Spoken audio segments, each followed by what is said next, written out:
said, Aw, damn it, Greg, what do you want? Your breath smells like the color of your skin. What's on your mind? Bro, I ain't even gonna lie. I need some money. Life just don't be lifing when you don't got no money. Tell me about it, bro. You know how annoying it is being in the house all day? Like, I'd love to go see the world, but it seems like to travel is just way too expensive. See, there you go doing all that weird shit again. I don't care about no traveling. Fuck I look like flying for, nigga? I'm flying real life. Only traveling I know about is on a basketball court, and I ain't doing that. Okay, so what exactly do you want to do with this money that you want so bad? Bitches, nigga. I want the bitches. I ain't really no mathematician, but all I know is one thing. Money equals bitches. So when I get my money up, they gonna be floating over to me like Wendy's when they bring back them spicy nuggets. This shit obvious as hell, and this is why I feel like I can't even be messing with you like that no more, bro. You making me look mad lame. You making me look mad. Why do I keep hanging out nigga. with future statistics? All simpletons aside, money is great. Well, maybe not great, but let's not act like it's not important. Unless you're living in wealth and abundance, money can actually solve most of our immediate problems. Are you maybe depressed and tired of being home all day? You can spend a couple $1,000s and go be depressed in another country, which is better because you're not home anymore. I said your immediate problems. Is a video game maybe too hard for you to dedicate real time and effort into getting better at it? Slap your wallet on the table and take pride in the fact that the only reason you are kicking some stranger's ass online is because your pockets ran a little deeper than theirs. At least until you run into another stranger who is not only naturally better than you, but their pockets run deeper than yours. But once again, immediate problems. And as we get more advanced as human beings, we can solve way less immediate problems. Problems that you kind of had to deal with before. Like on a physical level, if you didn't like the way you looked, like you didn't like your face or maybe your butt wasn't big enough, too bad. You didn't hit the genetic lottery. If you don't like it, take the easy way out and try again. Nowadays, you could get all types of surgeries to fix things you don't like about yourself. Maybe fly out to a third world country and inject super serum into your ass to make it bigger. Still not 100% familiar with the process of that. Point is, these are all problems that can now be solved with money. Now, our immediate problems are just that, immediate problems, which we are constantly thinking about because those are the problems that show up in our face every day. You're constantly thinking about that debt that you owe to those loan sharks or that house payment, and that's simply because you don't want broken kneecaps and you need a place to stay. Because of this, subconsciously at least, a lot of people feel like they can solve all of their problems with money. The problems that aren't rooted in things that we have to deal with and see every day. So while money can take care of a lot of the physical, there's still the emotional, the mental, and the spiritual. And I truly don't think money can touch those. But before I start sounding like one of those TikTok spirituality demons, let's talk about it. One thing I noticed now more than ever, a lot of the quote-unquote solutions to people's problems involve money. And no, not even anything that actually costs money like a new car or going to a concert, but something as simple as talking to someone, being seen with someone, or just dating in general. Right, and you guys seen it at the beginning of this video with my elementary school educated friend Greg. And it just doesn't make any sense to me how someone could sit there and say, I can't talk to this person because I don't have enough money. What does that have to do with talking to anybody? If you wouldn't talk to a woman that you find pretty while you're broke, I don't think anything's gonna change if you're rich.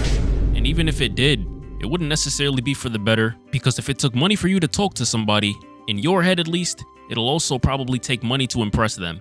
And thinking that just having money impresses people nowadays is an archaic thought, to say the least. Like, no one likes that asshole that's always stretching his arms upwards so that people could see his Balenciaga boxers. The type of dude that breaks his neck to look down at the time on his Rolex when he can barely tell the time on his iPhone X. Like, bro, you're fiending, man. And I'm not trying to disregard the fact that money could get people around you and even get you into certain doors that you probably wouldn't have gotten into had you not had money.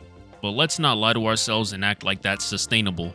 Like, okay, yeah, you got a girl because she thinks you're a dude that gets money. Cool. She likes you because she wants you to spend that money on her.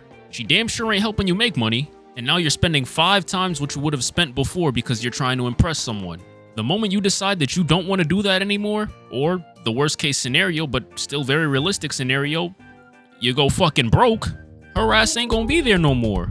The same thing goes for friends too. They only around to help you spend that money. As soon as you can't do that anymore, you think they're gonna want to hang out with you next to bum Squidward on Skid Row? Hell no, they not.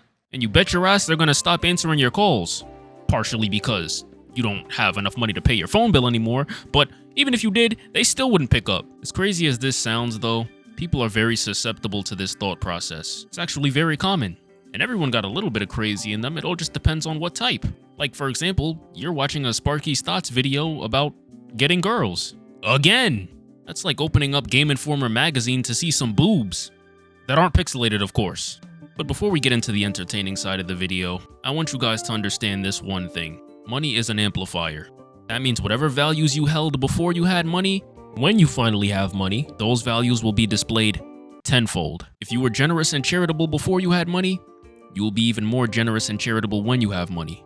If you were a down bad, woman-obsessed, borderline cuck before you had money, money will simply help you find ways to do that on a grander scale. After all, someone is paying for these OnlyFans that people are making millions of dollars off of. Point is, do not think that money will just magically change your outlook and your morals when it comes to anything.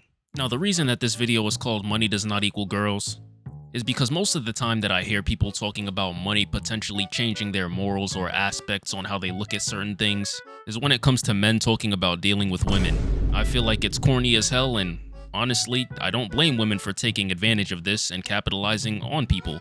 We have mentally trained ourselves to believe that money is going to be a cushion for anything, and that is a problem. So what we're going to do in this segment is we're going to look at a bunch of examples of men with not only money, but status, proving why money does not exactly equal women, and above all, why money doesn't necessarily change you for the better or buy you respect from anybody. But without wasting any more time, let's talk about it. The first person we're going to look at is Osiris. In case you don't know who he is, to avoid copyright, he made that song that goes,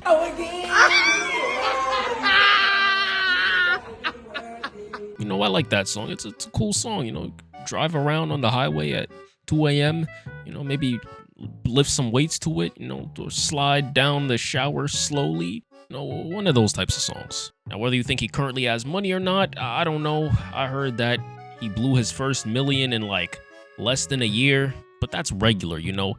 Everyone knows your first year being an artist or an athlete, you're gonna blow $1 million on things that you don't care about or need. You know, it pretty much comes with the fries and the drink at this point. I also heard something about him scamming a YouTuber. I don't know, didn't dabble into that too much. Don't know if it's true either. I mean, if it was true, maybe he wanted to just save money by scamming people. You know, it happens all the time. But to some degree, we can agree that he has some sort of status, right? Did I mention he hangs out with Drake? But the main thing I want to go over when it comes to him is just self-awareness and common sense. You know, the ability to read a room and act accordingly. So him and Deshae Frost are going on a two-man with these two girls. And by two-man, I really mean 2v1 handicap match, and you'll see why. So they're out with the girls vibing, doing their thing, like you do on a two-man, you know? But in this video, I noticed something about Osiris that kinda surprised me, and mainly because of his music. His music tends to be oriented around love and girls and relationships overall. Even in his music videos, he seemed very comfortable around the female leads that he had to do scenes with. And in general, I'm gonna be honest, I don't know a lot about Osiris, but if I had absolutely nothing nice to say about this man, he always struck me as a dude that exerts at least some levels of confidence. And once again, this is all based off of observation. But on this two-man, it seems like he hasn't talked to a woman since the day he moved out of his parents' house. The energy is very awkward. It seems like he's actively trying to not make eye contact with her. And overall, it's just awkward as hell. Like, just watch this part. Because I work hard for this, bear. I work very hard for this, bear. I work very, very hard.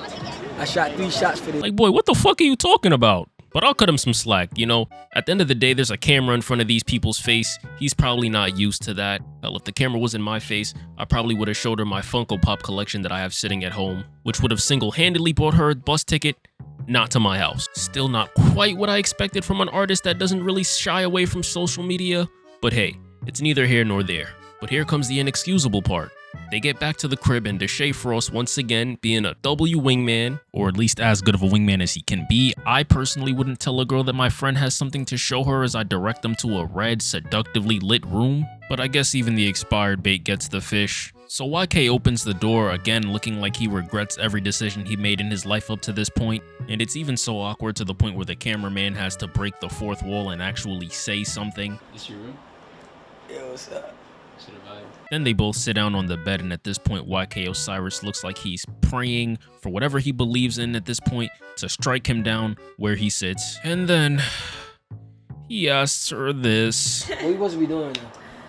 What am I supposed to be doing? What you supposed to be doing? I don't know, YK. What should you be doing right now? Well, let's give a brief synopsis of the day that you've had so far. You were on a double date with Deshae Frost. You just got back from a carnival from which you won that girl not one, but 2 stuffed animals. You had that girl pretending to laugh at you saying some stupid shit like, "Yeah, I worked hard for this bear, but it ain't bigger than this one, though." The shit wasn't even funny, but she still laughed. And after the night is over, you take her inside to a dimly red-lit room, which she easily could have said no to, by the way, and yet y'all still end up in there by yourselves, whispering to each other in what looks to be at least a queen-sized bed. And if you still didn't get the hint, Deshae literally said this to you. Don't fucking nut on my bed. But I digress. After all of this, YK Osiris still doesn't know what they are supposed to be doing. So you know what he does from here, guys? He leaves the room. Fucks up whatever it is Deshae got going on to ask Deshae Frost, who, by the way, let me just remind you guys, said this. Don't fucking nut on my bed. What it is that he is supposed to be doing. So after the little pep talk from Deshae, he calls her back into the room, and she actually didn't hear the first time. I think it might have something to do with his lack of confidence making his presence slowly fade. So big homie Deshae had to call her into the room for YK again. Redhead, YK got this merchant shit he trying to show you. You see this stuff? This is from my mama. But it's okay, because here we are back at square one. No, God! No, God, please, no! Dimly lit room, queen-sized bed, and some newfound reassurance and confidence from big homie Deshae. At this point, he can't possibly fuck this up. Get your info and shit. This man invited her back into the room to get her information. You could have slayed the dragon right there! What you getting her information for? You don't understand how counterintuitive what he just did was. What he essentially did was the equivalent to going into GameStop and asking where he could buy a copy of Grand Theft Auto 5, when Grand Theft Auto 5 is literally sitting on the shelf behind you! And then he has the nerve to escort her out of the room as if he did something. If this is not a display of a lack of self-awareness, lack of confidence, and a prime example that you can bring a horse to water but you can't make him drink, then I don't know what is. If that was me, that cameraman would have had to drop that camera, pick up a bell, and ring it. Because although she would have hit me with Rikishi's finishing move, which wouldn't be all that bad to be honest, I would have came back with the Swanton Bomb and pinned her for the Dooney E Championship. And I'm not gonna lie guys, it's that same lack of awareness and overall just terrible decision making that got him into another situation with the rapper Suki Hana. Basically what happened is they were all at some celebrity basketball game, and YK Osiris thought it'd be a good idea to not only greet Suki Hana, but straight up just make out with her. And I'm not showing a clip of it, by the way, even if YouTube wouldn't murk me for putting that up there. I just don't really want to display that on my channel. What he essentially did was SA this woman, and it was really out of pocket. But I say all that to say, YK Osiris has had money, fame, and overall a lot of exposure to women. And yes, even he could end up in situations like these. Please do not rely on third-dimensional factors as tools to quote-unquote work on yourself. Because as I said, money is nothing but an amplifier. Whatever values you held before you had money is whatever values you will hold after you have money, times 10. But Sparky, you didn't give enough examples. Fair point. I'm gonna go ahead and speed run through a few. You guys know Steph Curry, right? Second greatest shooter of all time behind Larry Bird. His wife, Ayesha Curry, jokingly took off her wedding ring for some shirtless guy that was delivering her drink. Even after all his accolades, his status, and his millions of dollars, he's still out here getting publicly disrespected by his wife. That dude delivering her drink probably makes less than a fraction of what that man made in one NBA season. Then of course we have Adam 22. Owner of one of the most successful hip-hop platforms ever created. And yeah, they kinda be doing anything on No Jumper now, but it still makes a lot of money. And Adam 22 has gone on record many times to make it clear that he is a millionaire. Donated his wife to the black community, and they had it recorded on video for, guess what? More money. So obviously money doesn't buy morals, standards, or boundaries. And not to shame Adam, he's into what he's into. But he literally gets paid to do the nasty girls. With his wife, might I add. And yeah, he just didn't have to do that. But he did. And that's okay. But you guys get the point. Didn't really want this video to be that long, but yet here we are. Take care of yourselves, work on yourselves, and Sparky out. Haven't done that in a while.